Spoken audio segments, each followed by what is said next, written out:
So, this one's gonna be about habits and triggers and how to trigger habits and how habits get triggered and things like that. It's pretty amazing. And it is from the fucking, habits guy or habits boss or habits kinda master. I don't know, but he just knows shit. Yeah. He just really fucking knows shit. And with that being said, hello, welcome back to the next episode of the Self-Development with Tactics fucking podcast. Yeah, I'm actually using fucking or fuck in general, like words I would just normally use, like, I don't know, food or mug, water. I'm just using them like so casually. I think it's not even funny any longer. I don't know. I don't know if it's funny for people, It is actually my humor, This is what I do just have to say. It is like, the problem there is, I think I'm gonna get just some problems, when I'm actually then in England and I'm really talking this way, I guess, could not be the best thing. Or in America or Canada or wherever I am, Australia, I do actually have some relatives of mine in Australia. But yeah, if I'm there and I'm constantly using fuck, I don't know if this is just the funniest thing they have there or they wanna have there. But yeah, enough being said about fuck. We're actually going ahead with the 5 triggers that make new habits stick article from James Clear, the master of habits, the author of Atomic Habits himself. Yesterday we went through Q1, Q is actually another word, a synonym, I think, for trigger. And the first one was time, and the second one's going to be location. And just because I think about location, I just have a pretty, in terms of location, I'm just thinking about something, but I guess I'm gonna talk about it after I've read this quite small little bit. So yeah. Gonna read this actually. So if you have ever walked into your kitchen, seen a plate of cookies on the counter and eaten them just because they are there in front of you, then you understand the power of location on your behavior. In my opinion, location or environment, no, I do not wanna, fuck you, is the most powerful driver of mindless habits and also the least recognized. In many cases, our habits and behaviors are simply a response to the environment that surrounds us. The famous study on water versus soft drink consumption is one example of how our environment can either promote good habits or lead us toward bad ones. However, and I guess I'm actually going to go through the famous study on water and soft drinks thing because I don't actually know it. Therefore, I guess after I've read this quite small little bit that is left here, I'm gonna have a look at what we are just seeing there. And yeah, by the way, I know that I've just, I'm wearing my short the wrong way around. Like, this is actually the inside of it. Or actually, no, it's it's the inside of it. Yeah, it's the inside of it. I know that. But yeah, I don't care. However, location-based cues are not simply things we respond to, they can also be things we create. Multiple research studies by David Neal and Wendy Wood from Duke University have discovered that new habits are actually easier to perform in new locations. One theory is that we mentally assign habits to a particular location. This means that all of the current places that you are familiar with, like your home or the office or like wherever you are, the gym, could also be one of them, already have behaviors, habits, and routines assigned to them. If you want to build new habits in these familiar locations, then you need to overcome the cues that your brain has already assigned to that certain area. Meanwhile, building a new habit in a new location is like having a blank slate. You don't have to overcome any pre-existing triggers, you can just create them. It sounds just way easier than it is actually in the end, but theoretically, it is easier than just, creating or building a new habit in a new space, or actually in an old space. Yeah. So how I use it, or how he uses it, so how James Clear uses it. When I arrive at the gym, I head to the same spot each time to get ready, change into my lifting gear and start my warm-up. This location in the gym is a simple habit cue that helps prompt my pre-workout routine, more on the power of a pre-game routine. There are bound to be some days when I don't feel like exercising, but the location-based trigger helps me overcome that and get into my workout ritual as painlessly as possible. The thing there is, so I'm just going ahead with what I was thinking about it just before I actually read it, and then I guess we will actually head to the quick kind of study there was, or experiment there was, I don't know, just because I guess it might be pretty valuable for a lot of you. But yeah, what I'm thinking about was actually like, we totally have, thoughts and habits and some other things assigned to certain places. And most of the time we actually kind of, using them in a bad way, I guess, or at least at my point of view, or maybe it's only about me. Like, could also be the case. I don't fucking know. The thing is, for example, your bed or your bedroom that you're probably going to have. Like, this is my room. Well, no, shit. There, yes. There you can see my bed. So basically, my bed and where I work, which is the desk that I'm sitting here right now, it is in the same room. The thing is, this place, and I'm actually kind of consciously also doing it. Always, when, for example, I am just talking to my girlfriend, for example, I always just lay down in my bed. I'm just not trying to just talk to somebody when I'm sitting here in front of my desk, where actually the work area is. The work area of a place. It is a little bit more complicated if everything is in the same room, but I assume that this might actually be the case for some people here, so I'm also going to talk about it. Especially also because it is, what I'm having to deal with. But the thing is, I'm doing nothing else in my bed than 3 things. Well, actually, I think 4 things. Sleeping, having sex, and actually meditation, or meditating. And these 3 things, so actually the 2 thirst things, actually, there was a book on it. I've been going through a book on the whole habit thing and whatever. I don't remember what it was, but it was a great one. It was quite an interesting one. I do just remember something. I should do that, probably. The thing is, I just turned off the notifications and whatsoever so that I do not get disturbed. The thing is, it is very important that you only do one specific thing in one specific area, because your body is going to just assign things or thoughts or habits to this certain place. This place is my working place and or also just studying place. When I do just have to study something, I'm also always sitting here doing stuff. And the bed is for nothing else than me just sleeping and the other things that I pointed out. And I guess this is very important, because always when I'm sitting down there and I always just have the same exact position of meditation, I always sit there with a pillow for my back, because I can't meditate without a pillow actually, because my fucking back would hurt so fucking much that it would just really disturb the whole experience of the meditation whatsoever. Might also be just a thing to try out, just to actually see whether I could stand it.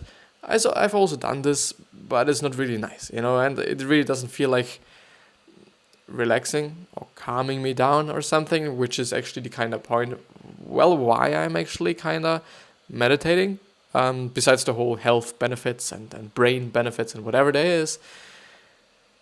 But the thing is, just only doing certain things in certain places really assigns meaning to them. Important, really important. But let's actually see what's the other thing. And now it's lagging a little bit. I'm very fucking sorry. The famous study on water versus soft drink consumption. It might actually be one of the... I thought... Have I? I just thought I'd broken a pen or something. The funny thing is, I've already gone through this one. Just because it was a part of another article from James Clear himself. I do not even remember this one, even though it was, I think, 2 weeks ago. 3 weeks ago, something like this. But I don't not remember what it was called. The thing is, this one is called How to Stick with Good Habits When Your Willpower is Gone.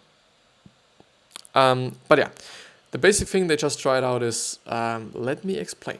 The thing that they just tried out was, okay, I think it was in a hospital, but I don't remember that much, or that correctly. I guess, or let's assume it was in a hospital. The thing is, in a hospital, a lot of people were consuming soft drinks, which is actually really not the best thing to consume in a hospital because, well, there might be a reason why you are in a hospital besides you have, broken yourself something. But, if it's a health issue or health something, well, then actually just consuming a lot of shit might not be the best thing. This is actually also one of the things, one of the reasons why I think, like, okay, treating yourself with unhealthy shit when you're ill is probably not the best thing you can do. Just because, like, you're ill. Like, there's a reason why you're fucking ill. Probably because you're just eating such a lot of shit. Then it is really not the smartest thing to also basically hurt your body with this kind of shitty food. Especially when you're already feeling bad or when your body is already hurt. Still, they just try to let people consume way more water than soft drinks. How they did it? The funny thing is, I guess it was pretty obvious, and I might just have a look at it right afterwards, after I've talked, just to ensure, okay, I'm talking about the right thing, I've covered everything, and there's nothing else to say. But the only thing that did, if I remember correctly, was, the funny thing was, I think there were only 2 places in the whole cafeteria or place they can actually buy drinks. Only 2 places of 10 maybe or 12 or something where you were able to buy water. Only 2 fucking places, and they've wondered why nobody drinks fucking water. So there were only 2 places, or only 2 kinda, what is it vending machines? Vending machines? I think it is actually vending machines, but I'm not sure. What I'm sure about is that it's fucking dark in my room. Let's do it like so. Maybe this is a little bit better. It is actually a little bit better. So there were only 2 places, 2 vending machines, and the only thing that did was actually increasing the amount of vending machines or places where people can buy water. And I think that's it. And it led to people drinking more water and or buying more water. But yeah, let's actually have a look. Because it just really sounds to be quite... but it was environmental choice... No, choice architecture of your environment. It was called like this. Okay.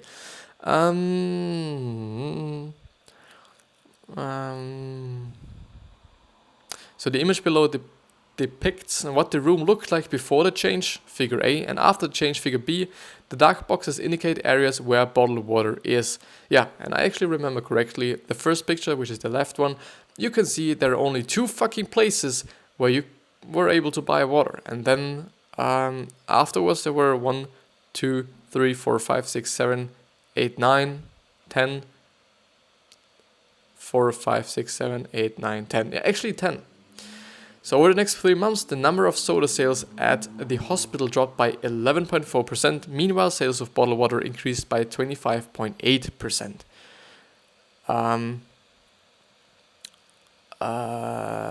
Well, so people often choose products not because of what they are, but because of where they are.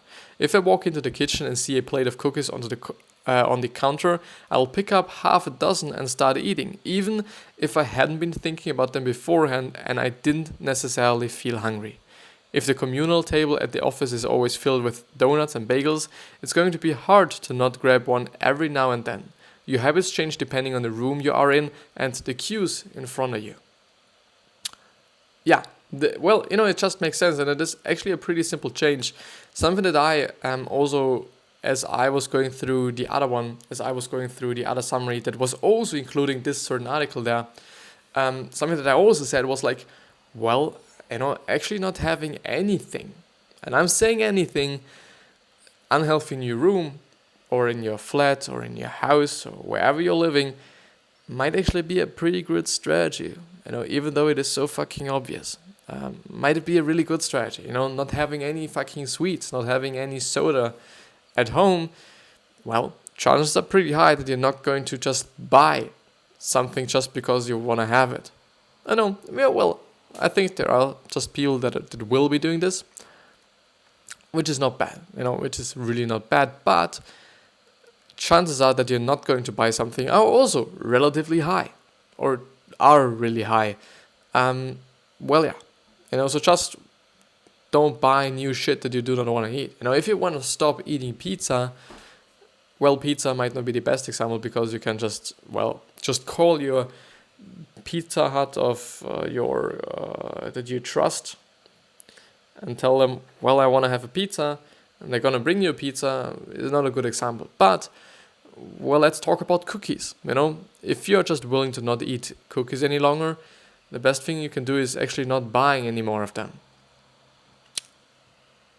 I know it's obvious, like it is so fucking obvious, but something that I see sometimes with myself maybe is that often, those really obvious fucked up things are those that you do not really remember, or that you have forgotten about, or whatever it is the case, at least for me sometimes.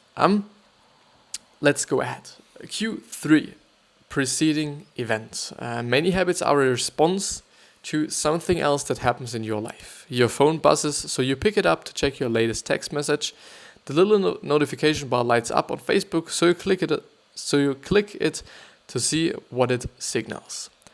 And these are examples of habits that are triggered by a preceding event. When it comes to cues that are useful for building your habits, I find preceding events to be one of the most useful.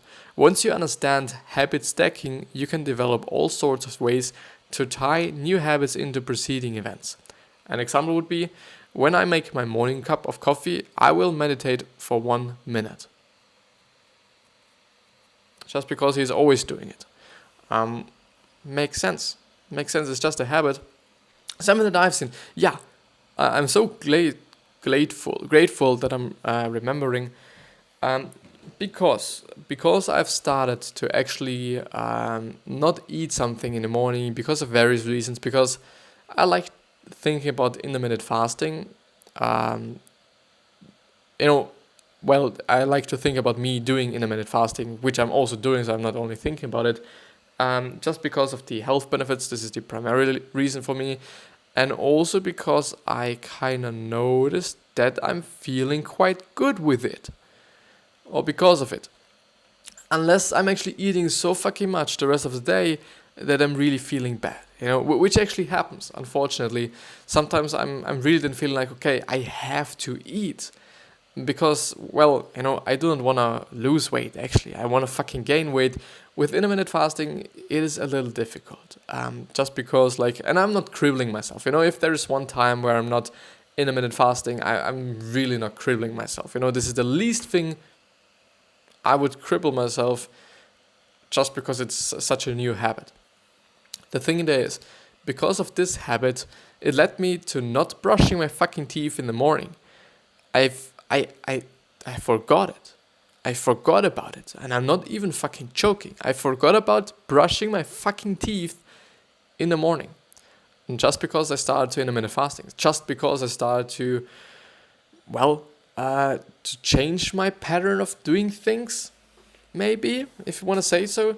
It is amazing. It is insane. It is not amazing because it is really bad. Because I really forget about it. And then, when I'm just actually brushing my teeth in the evening, just because it's my routine, it's just my habit, I remember fucking hell, I haven't brushed my teeth in the morning, just because I'm intermittent fasting. And it's pretty interesting. And, and it's really just such a thing that's, okay, just because I'm just doing the intermittent fasting thing, I'm not brushing my teeth. And it is really because I also thought about it yesterday, because yesterday in the episode it was we are not actually kind of, destroying, quote unquote, some, what did I want to say? Some habits, yeah. But we're actually, changing them up. or actually we are exchanging them, like which means like, okay, if you do have a bad habit and you wanna just kind of make a good habit out of it, you're basically going to take a good habit and replacing the bad habit with the good one, and that's it. And I, in the episode I thought like, well, is this really the thing? Is this really the case? The thing is, it is the case, because, well, yeah, we do. And I just replaced my habit of brushing my teeth in the morning with after, which is the most important thing, after my breakfast. I always brush my teeth after breakfast because, some people actually do it beforehand. I kind of find that like it doesn't make sense, just because you're eating then something and then you do just have dirty teeth again and whatever. So it doesn't just make sense for me. The thing is, well, yeah, just because I do not eat something in the morning, I've forgotten about this other thing. Which means like I've actually taken the habit of eating something in the morning and replaced it with the habit of working in the morning. Because I always get up, just open my window to get a little bit of oxygen into my room. Also the things that I do not know what they're called, like this thing. You see this thing? And now the people on the video are going to be in a better place, even though I don't like to say that. This thing, you can do something with this thing. And I don't know what this thing is even called, but I'm opening it. Like I'm just pulling it down and opening this kind of thing that I don't know what it is called. But I've been replacing my habit of eating breakfast with the habit of working here, sitting here and working here. The funny thing is, and something that I'm also looking forward to, is actually how it's going to turn out when I'm going to school again. Because I'm on my holidays right now. What is going to happen? I don't know. It's going to be interesting. But have I actually started with this one? I guess I've started with it, yeah. So how I use it? For over 2 years, I have used the preceding event to stick with a daily gratitude habit. Each night when I sit down to eat dinner, I say one thing that I was grateful for that day. It's worth noting, one reason I believe I have been able to stick with this habit so consistently is because it is so small. The smaller the habit, the easier it is to build into your life. Definitely is. The habit of sitting there every single day and producing an episode, actually, was quite easy for me to build into my life in the first place. In the whole macro thing, well, not so easily. Just because, well, other people are also involved in this habit. Just because I'm shouting around like the fucking idiot, people are gonna complain. This is what it is. Especially if it's something that's just taking such a lot of time, it's gonna just not be, well, so satisfying for people, so good for some people in your kind of environment.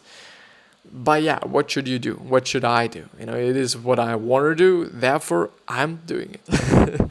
I'm doing it. But yeah, I actually think that I'm going to stop the episode there. I'm not trying to actually kind of extend them to some kind of 60 minutes degree, which I've also been doing. I've also been doing 60-minute episode. Also another habit. A few while ago, or a few months ago, I was actually doing just 60-minute episodes, 40-minute episodes. Now I'm actually trying to be beneath 30 or around 30 minutes. Kind of feel like, well, this is quite a good one to be there. But yeah, I wish you the best health, wealth, happiness, and success. And I also hope that you're going to remind yourself on how you're going to be remembered, which means your legacy, because you totally have it in your control. You have it in your hands. We can just, do something with it, even though we can't serve everyone, and not everyone's going to like us, and not everyone's going to love us. But yeah, with that being said, thank you very much for listening and or watching. I see you the next time. As pumped as fucking today, because today was a pretty nice episode. Pretty neat. But yeah, I see you the next time. I really do. I at least hope. I really hope.